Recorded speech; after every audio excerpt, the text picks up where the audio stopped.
कोई विकल्प नहीं है। हम अगर सोचे कि हम सरस्वती जी का पूजा करते रहेंगे और माँ खुश होके हमें पास करा देंगी या एग्ज़ाम में बहुत अच्छे नंबर आएंगे, बोर्ड का रिजल्ट बहुत अच्छा होगा, तो ये ऐसा बिल्कुल नहीं होगा। माँ का आशीर्वाद उन्हीं के साथ होता है जो मेहनत करते हैं। तो ये बच्चे भी मेहनत करेंगे और सारे बच्चे मेहनत करें तो और अपना काम जो एक स्टूडेंट होने का काम है, एक विद्यार्थी होने का काम है, यानी कि पढ़ाई करना और खेलकूद और बाकी सारे चीज़ों में पार्टिसिपेट करना, वो करते रहेंगे तो बच्चे एक कल के लिए भारत के एक अच्छे नागरिक ज़रूर बनेंगे और जीवन में सक्सेस मिलेगा उनको। जहाँ तक योजनाओं की बात है एडमिशन के लिए, तो हमारा 2 योजना हमारे साथ लगातार चलता है, क्योंकि हमारी मैनेजमेंट का ये सोच है कि जो आर्मी और जितने भी मिलिट्री फोर्सेस एक्चुअली और पैरा मिलिट्री फोर्सेस, ये अपना योगदान हम लोग को कहीं पे सेफ करके, कहीं पे भारत के लिए खड़े होके हमें सुरक्षा प्रदान करते हैं डायरेक्ट इनडायरेक्ट फॉर्म में, और इसीलिए इनके बच्चों को यहाँ पे एडमिशन फीस नहीं लगता है। और इसी के अलावा एक रेलवे भी एक ऐसा भारत का बहुत इम्पोर्टेंट पार्ट है, क्योंकि रेलवे के बिना भी इंडिया की कल्पना नहीं कर सकते हैं, क्योंकि बहुत इम्पोर्टेंट जनसाधारण लोगों के लिए यही एक माध्यम है कहीं भी आने जाने का।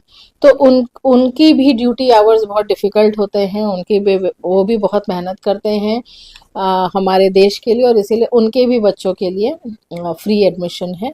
इसके अलावा कुछ एडमिशन के स्कॉलरशिप्स हमने जब हमारा 20 साल कंप्लीट हुआ था रेडियंट का, तो हमने शुरू किए थे, वो पेरेंट के रिक्वेस्ट पे हम उसको अभी कंटिन्यू कर रहे हैं। तो वो और कुछ स्कॉलरशिप्स भी हैं क्लास 5 तक के लिए, सॉरी क्लास 3 तक के लिए हैं अभी। और इसके अलावा 11th में तो जब हम एडमिशन लेते हैं वो बच्चों के बोर्ड रिजल्ट्स के बेसिस पे, अगर कुछ उनका नंबर अच्छे होते हैं तो उसके लिए कुछ स्कॉलरशिप्स हैं जो हम देते हैं। रेडियंट स्कूल, क्या हमारे देश में बहुत सारे क्लासिफिकेशन है, उनके लिए किस तरह की फैसिलिटीज़ है उन बच्चों के लिए जो सरस्वती या एजुकेशन ले सकें आपके स्कूल में? आपका प्रश्न थोड़ा क्लियर। क्लासिफिकेशन, ये तो आपने गवर्नमेंट डिपार्टमेंट के बारे में बताया, आर्मी या जो भी। और राइट टू एजुकेशन के तहत जो भी बिहार गवर्नमेंट से रिकमेंडेशंस आते हैं, क्योंकि तो एक लोअर क्लास के फैमिली अच्छा, वैसे तो देखिए, तो वो जो पॉवर्टी लाइन के बिलो हैं जो बीपीएल में आते हैं, तो उनका तो अब एक सेंट्रलाइज फॉर्म वे में ही एडमिशन होता है, और जो उनके घर के पास जो भी स्कूल्स होते हैं उन्हें लेना है एंट्री पॉइंट पे, वो हम भी लेते हैं, जिसको आरटीई के तहत कहते हैं।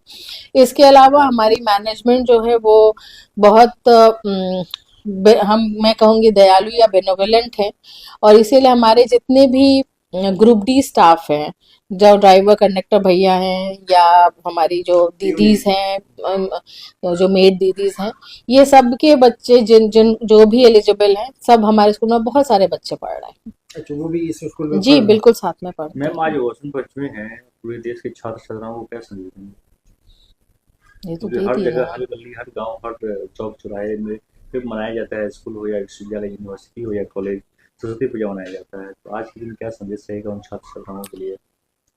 मेरी तरफ से तो एक ही मैसेज है कि मेहनत करिए, और बहुत अच्छी बात है कि हम लोग इन दिनों में जैसे एक सरस्वती पूजा करना है तो बच्चे चंदा इकट्ठा कर रहे हैं और अपना एक पंडाल बना रहे हैं, दुर्गा माँ, ये सॉरी, सरस्वती माँ को ला रहे हैं, उनका विसर्जन करेंगे, और 2 दिन 1 दिन जो भी जितना भी रखें वो उसमें बहुत मस्ती करेंगे, लेकिन अपने अपनी किताबें ले जाके माँ के चरणों पे रख देंगे और शायद सोचेंगे कि इसी से प्रॉब्लम सारा खत्म हो जाएगा। लेकिन सरस्वती जी की जिस शिद्दत से इन्होंने चंदा इकट्ठा किया और सारा कार्यक्रम किया, उसी शिद्दत से वो अब मेहनत भी करें, तभी सफलता उनके कदम चूमेगी, क्योंकि उसका मेहनत का कोई विकल्प नहीं।